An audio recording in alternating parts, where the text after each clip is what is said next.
It's been an extremely exciting week here at Alpine Cambridge because we've had a delivery of the Alpine A290, the brand's first fully electric car, here in our showroom to show our customers around ahead of their deliveries at the end of March and our deliveries of our demonstrators hopefully around the middle of April. And we're so excited to get this car out on the road because you can believe as soon as we can, you'll see a video on this channel. So if you want to make sure you don't miss that, then make sure you go ahead and hit the subscribe button.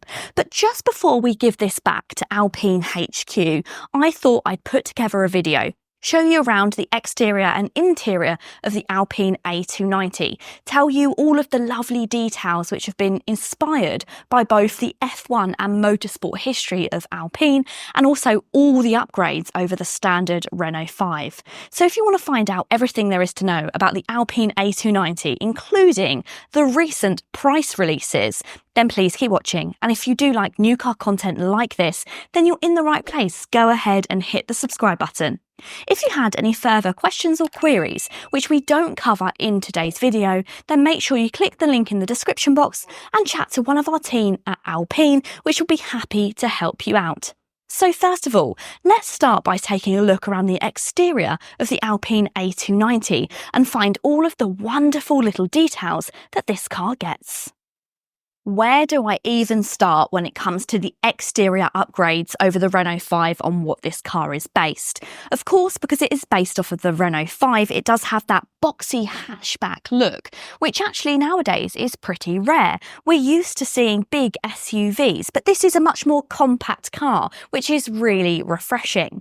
It does have much of a lower stance, however, and also it's far wider. So this has a 6cm extended wheelbase, but also you've got those extended side skirts and also the extended front bumper and also the rear splitter as well. So lots of little upgrades that have made it look wider and lower to the ground too.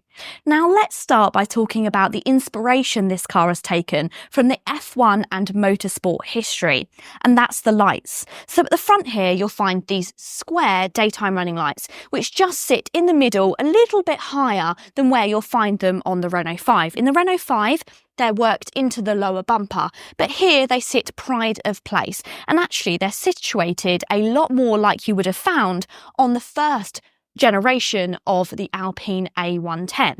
So why those cross shapes? Well, they're in the shape of a cross because when the A110 used to race in motorsport, they used to have to strap up the lights to stop the glass from falling out.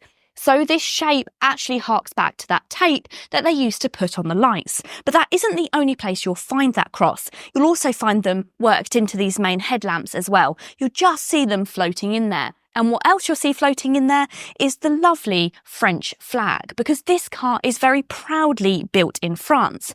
Unlike many electric cars nowadays, which are built elsewhere, this is still a French product which is built in France. There are two different power options to choose from, 178 brake horsepower and 217. Prices start from just £33,500 for the 178 brake horsepower GT. The same powered GT Premium will cost £36,000 and come with lots of nice upgraded standard equipment, including leather interior. If power is what you're looking for, then the GT Performance is the same price, but this model focuses more on performance elements and has the more powerful 217 brake horsepower. The GTS will set you back £37,500, and that gets the best of both worlds, premium interior and performance upgrades.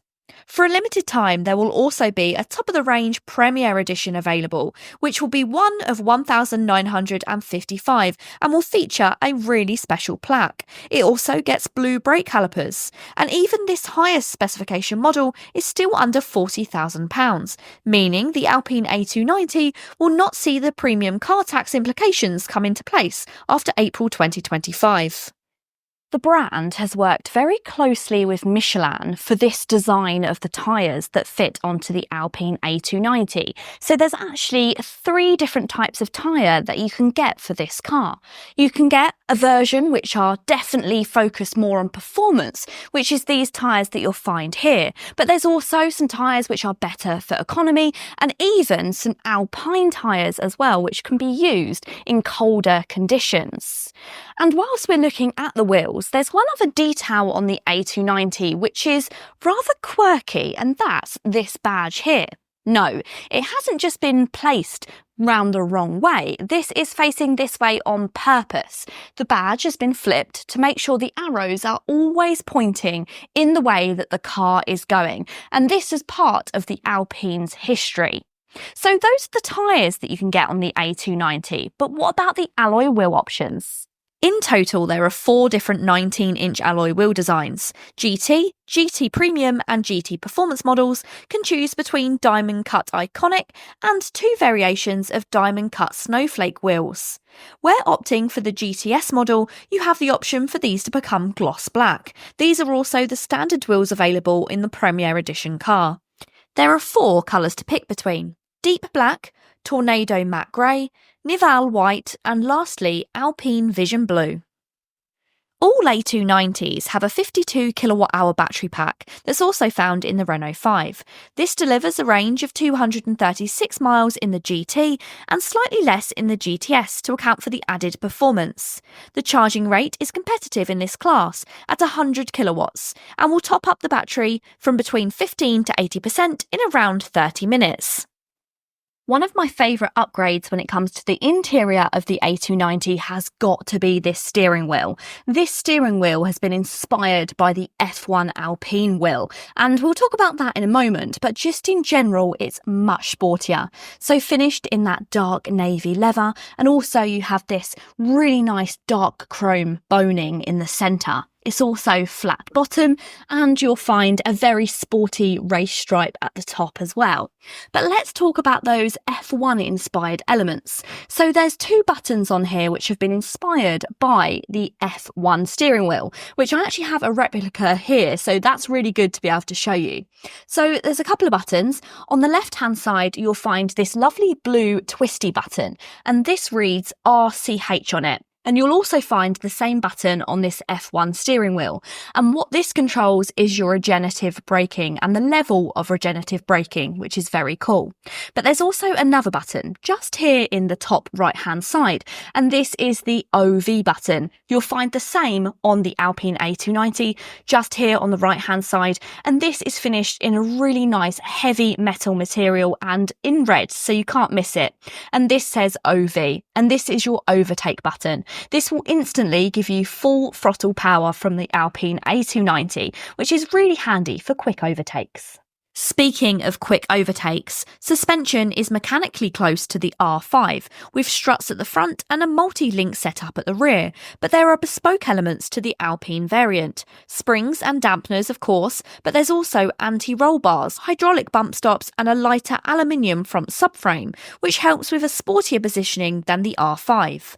The A290 weighs 1,479 kilograms, pretty light for an EV, while weight distribution is 57 and 43% on the front and rear. Boot space is the same as the Renault 5, and that's no bad thing. It means that you can fit more than you can in the Peugeot E208. Your weekly shopping or a couple of holiday suitcases should be no trouble. Rear space is not quite so generous, but I can still fit pleasantly well with a comfortable amount of headroom and legroom, as well as USB-C chargers for rear seat passengers. So the A290 takes the base of the Renault 5, which was already a fantastic electric car at a really affordable cost, but then it just adds loads of lovely bits which have been inspired by all that heritage that come with the name from Alpine. I think it's a fantastic offering, and even better, all specifications come under that £40,000 mark. We're really excited about this car, and we know you are as well. If you had any further questions or queries about the A290, then click the link down below and chat to one of our sales team. I really hope you've enjoyed the video today, guys. If you have, go ahead and give it a big thumbs up. And if you want to see more, then make sure you hit the subscribe button. Until next time, see you later.